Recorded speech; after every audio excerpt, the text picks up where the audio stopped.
All right, let's talk about the Deficit Supercommittee. Both sides have now named their folks, and here's an email from Reed at WUNC in Burlington, North Carolina.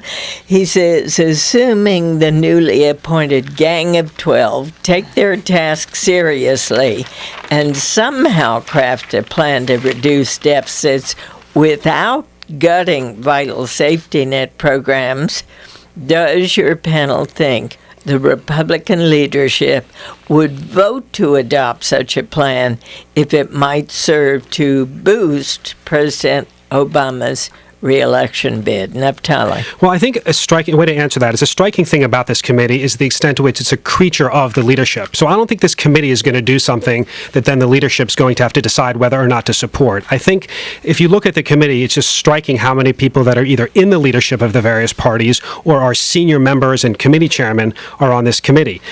So I think what we need to watch, and this I think does go to the writer's question, is the extent to which people like Harry Reid and John Boehner feel pressure to reach a deal. If they feel political pressure that they need to reach an agreement, a major deficit reduction agreement, I think the committee is going to reach one. Where is that political pressure going to come from? Right after, the last debt deal, there was such widespread disgust at the process, at the product, among the public. Congress's ratings, which could hardly have gone lower, managed to go a little bit lower. The stock market went crazy. The debt was downgraded. And I think it's possible, although it's far from certain, that the political class will look at that and feel like just to save themselves, they have to put forward something that looks to people like it's a real step forward. Susan, I'm bothered by the fact that there's only one woman among the 12 members of this committee. Patty Murray, the Democratic senator from Washington, she'll serve as co-chairman of the committee.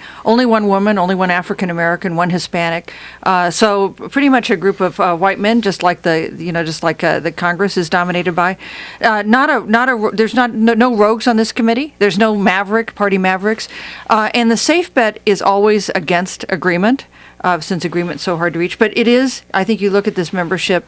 And you look at the economic situation we have, and I think it's possible that they will reach a deal. You do. I do. It's possible. We saw an interesting poll this week out of the Gallup organization that found that 6 out of 10 Americans want this super committee to reach a bipartisan compromise, even if that compromise produces an agreement that they personally don't like. That finding held true across Democrats, Republicans, and independents. But interestingly, and this is the wild card, Tea Party supporters did not agree. In other words, the Tea Party supporters don't necessarily want a compromise if they don't agree with it. And I think that's a competing pressure. You do have the voters pressing the leaders to try to come to terms, but these Tea Party supporters and the Tea Party freshmen don't feel that pressure. And they say they're not worried about their own reelection. But the other interesting point is, what does it mean to come to an agreement? I mean, this committee was carefully structured, so it only needs a simple majority of 7 out of the 12